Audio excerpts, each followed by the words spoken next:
মায়ের দোয়া cricket team আর কতদিন আসলে মায়ের দোয়া নিয়ে আপনারা পার হয়ে যাবেন?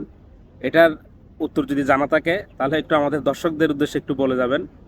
ক্রিকেট বোর্ড সংশ্লিষ্ট আপনাদের মধ্যে কেউ যদি এই প্রশ্ন উত্তরটা জানান, আর কতদিন আপনাদের মায়ের দোয়া লাগবে, মায়ের দোয়া ক্রিকেট টিম নামে আপনারা পরিচিত হবেন, এটা কখন শেষ হবে যদি জানা থাকে একটু আমাদের দর্শকদের উদ্দেশ্যে একটু বলে যাবেন। আসলে আর কত, গতকালকের ইন্ডিয়ার সাথে ম্যাচটা দেখেন। আমরা যাদেরকে মনে করতেছি যারা বাংলাদেশের সাথে হতে পড়লে আগে ব্যাটিং করলে 200-300 রান করে ফেলবে, মাত্র 168 রানে তাদেরকে কিন্তু আমরা রেস্ট্রিক্টেড করে রাখার পরেও 40 রানের ব্যবধানে আমরা ম্যাচটা হেরে যাই।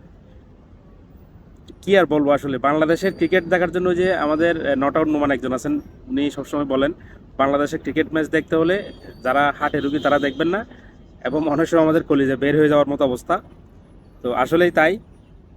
কি একটা ম্যাচ দেখেন, আমরা যখন মনে করছিলাম বাংলাদেশ যখন ফিল্ডিং শেষ করলো, মনে করছিলাম আসলে কষ্ট হবে, কিন্তু আশা ছিল, একটু হলেও আশা ছিল যে ম্যাচটা জিতবে। আসলে বাংলাদেশ ক্রিকেটের এই অধপতনের পিছনের যদি কয়েকটা কারণ বলি, এই যে দেখেন আমাদের এই যে এই বাংলাদেশ ক্রিকেট যারা প্রেমী আছেন, যারা ক্রিকেট ভক্ত আছেন, আমরা এই একটি কারণে হয়তো আমরা বিগত সরকার আওয়ামী লীগ সরকারকে হয়তো আমরা ক্ষমা করব না। তার কারণ হচ্ছে আমাদের একটি জায়গা ছিল যেখানে 16 কোটি মানুষ একত্রিত হতো কোনো প্রশ্ন ছাড়াই, সেটা হচ্ছে ক্রিকেট। এই ক্রিকেটটাকে তারা দেখেন কোন অবস্থায় নিয়ে গেছে। এটার জন্য আপনারা হয়তো মনে করতেছেন, এখন আওয়ামী লীগ যারা করেন তারা মনে করতেছেন বা এটার জন্য কি আওয়ামী লীগ দায়ী, এটার জন্য দায়ী কোথায় দেখেন।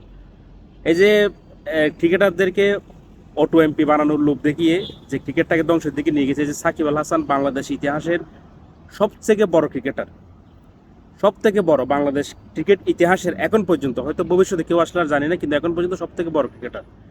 আর হচ্ছে তামিম ইকবাল বাংলাদেশ ক্রিকেট ইতিহাসের সবচেয়ে বড় ব্যাটসম্যান। একজন হচ্ছে সবথেকে বড় ক্রিকেটার, আরেকজন হচ্ছে সব থেকে বড় ব্যাটসম্যান। এই দুজন ক্রিকেট থেকে বাইরে।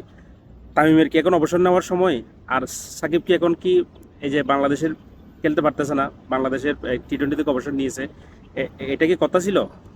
দেখেন বাংলাদেশ বড় বড় টিমের সাথে যতগুলো ম্যাচে জিতেছে, আমার মনে হয় না সাকিব তামিম ছাড়া মানে কোনো একটা ম্যাচ বাংলাদেশ বড় দলের সাথে জিততে পেরেছে।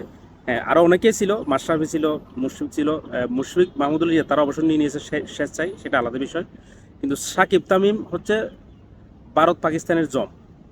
বিশেষ করে তামিম ইকবালের সেই 2007 সালের ওয়ানডে বিশ্বকাপের কথা তো মনে আছে।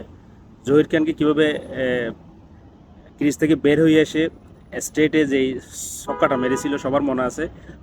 এরপর থেকে ভারতের জম হচ্ছে তামিম ইকবাল। তো তামিম ইকবাল কেন অবসর নিল?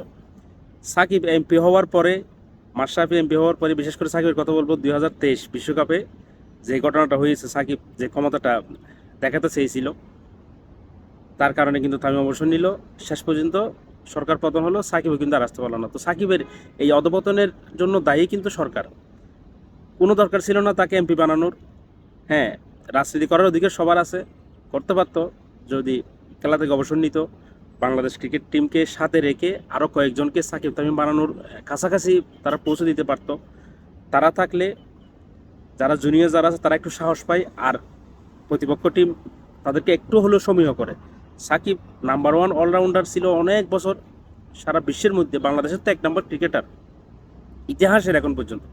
আর তামিম ইকবাল তার যদি দিন থাকে ওই দিনে কী করতে পারে সেটা সব দেশের বোলাররাই জানে। আর বিশেষ করে ভারতের জম হচ্ছে তামিম ইকবাল, সেটা আমরা সবাই জানি। হয়তো ভারত মানলেও মানতে পারে, না মানলেও না মানতে পারে।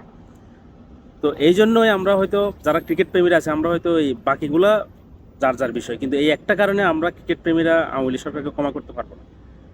কোনো দরকার ছিল না তাদেরকে এমপি বানানোর, কোনো দরকার ছিল না। আর সাকিবেরও কোনো দরকার ছিল না ভাই এমপি হওয়ার। শখ আছে, বিশ্বে হাজার হাজার ক্রিকেটার আছে যারা এমপি হয়েছে, শত শত ক্রিকেটার যারা এমপি হয়েছে বিভিন্ন দেশে, কিন্তু অবসর নেওয়ার পরে ভাই আগে হচ্ছে ক্রিকেটটা আগে। কারণ হচ্ছে এখানে বাংলাদেশে আর এমন পর্যায়ে এই এমপিটা হয়েছে যেখানে হচ্ছে প্রত্যেকটা নির্বাচন হচ্ছে বিতর্কিত, এমন বিতর্কিত যেটা আসলে রাত দিন কোনো পার্থক্য নাই।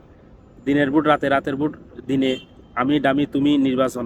তো এগুলো তো আসলে যাওয়ার কোনো দরকার ছিল না। নির্বাচন প্রক্রিয়াটা ঠিক হলে তখন গেলে হয়তো মানুষ ইয়ে করতো না, কারণ ওই সময় মানুষের একটা সেন্টিমেন্ট ছিল নির্বাচনগুলোর বিরুদ্ধে, যার কারণে এটা হয়ে গেছে। তো যারা ক্রিকেটার আছে তাদেরকেও বলবো সাকিব তামিম সবসময় থাকবে না। সচিন টেন্ডুলকার থেকে শুরু করে যারা ওয়াসিম আকরাম আর অস্ট্রেলিয়ার যারা রিকি পন্টিং, ম্যাকগ্রাথ সবাই কিন্তু অবসর নিয়েছে, তারপরেও কিন্তু তারা ঘুরে দাঁড়িয়েছে।